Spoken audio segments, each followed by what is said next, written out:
जय भीम साथियों, आप सभी का फिर से हमारे इस वीडियो में स्वागत है।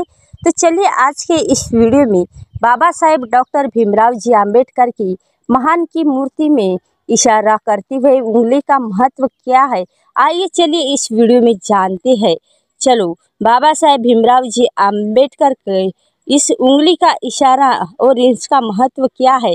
आजकल भारत रत्न यानी डॉक्टर भीमराव आम्बेडकर की ये फोटो सोशल मीडिया से लेकर इलेक्ट्रॉनिक मीडिया में दिखाई जा रही है। आखिर इसी फोटो का उपयोग प्रचार प्रसार में क्यों किया जा रहा है, तो आइए जानते इस कहानी के माध्यम से। एक बार एक लड़का अपने पिता से यानी पिता के साथ भीमराव आम्बेडकर की जयंती के भव्य रैली में गया और घर वापस आने पर अपने पापा से प्रश्न पूछने लगा।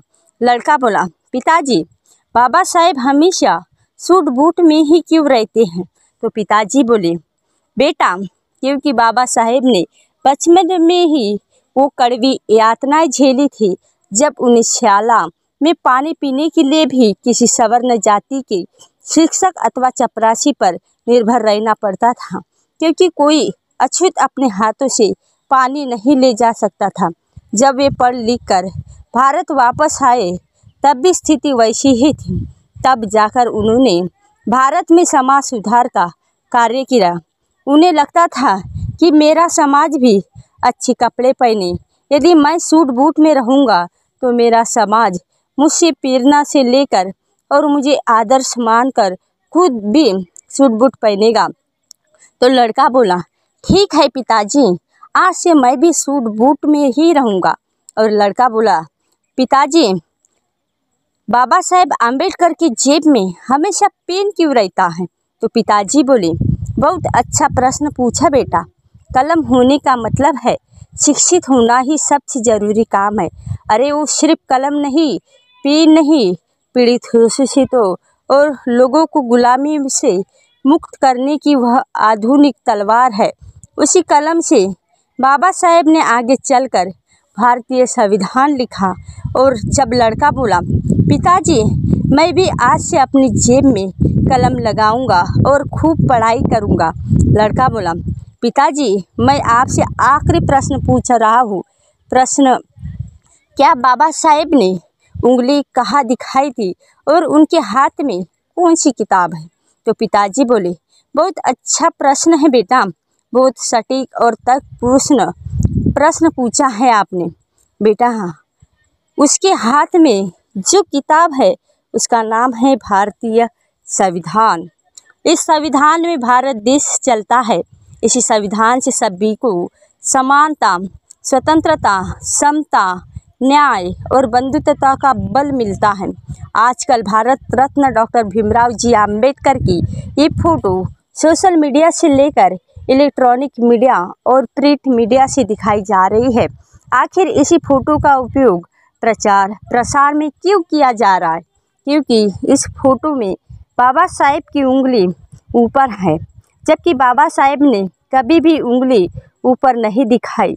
ये तो भ्रामक प्रचार करने वाले समूहों की कारस्तानी है जो इस फोटो को प्रचारित कर रहे हैं। और बाबा साहेब ने कहा था कि शिक्षित करो, आंदोलित करो और संगठित करो। लेकिन डॉक्टर बाबा साहेब ने जो उंगली दिखाई है उसका मतलब है तुम ही इस देश के शासक हो, तुम ही इस देश के शासक हो। जाओ, पहले इस संविधान में दिए अपने कर्तव्य और अधिकारों को जानो और फिर अपने में से एक व्यक्ति को संसद भेजो जो आपके हक और अधिकारों को उठा सके। अगर इस संविधान को सही मायने में अमल में लाना है तो योग्य लोग संसद में आना चाहिए। वह उंगली से ये संबोधन करते हैं कि अपने भले के लिए स्कूल, कॉलेज और संसद में जाओ। लड़का बोला, धन्यवाद पिताजी, मैं भी बाबा साहेब के विचारों पर चलूँगा और इस देश के शासनकर्ता जमात बनकर बहुत आगे ले जाऊँगा। वैसे तो बाबा साहेब ने कहा था कि मेरी जय जयकार करने की अपेक्षा मेरे बताए हुए मार्ग का अनुसरण करे, ताकि अगर इसी प्रकार प्रत्येक पिता अपने बच्चों को बाबा साहेब के बारे में समझाए तो वह दिन दूर नहीं जब संसद क्या संपूर्ण विश्व में बाबा साहेब के बच्चे अपना नाम रोशन करेंगे। और हर पिता से उम्मीद की जानी चाहिए कि इस छुट्टियों के दौर में अपने बच्चों को बहुजन महापुरुषों का साहित्य अवश्य पढ़ने के लिए कहे। तो दोस्तों आज का वीडियो बस इतना ही। मिलते हैं अगले वीडियो के साथ। और दोस्तों बाबा साहेब आम्बेडकर के जीवन के बारे में और जानकारी जानना चाहते हैं तो हमारे इस चैनल को सब्सक्राइब करके बेल आई घंटी ऑन कर लीजिए और नीचे कमेंट बॉक्स में जय भीम जरूर लिखिए। धन्यवाद।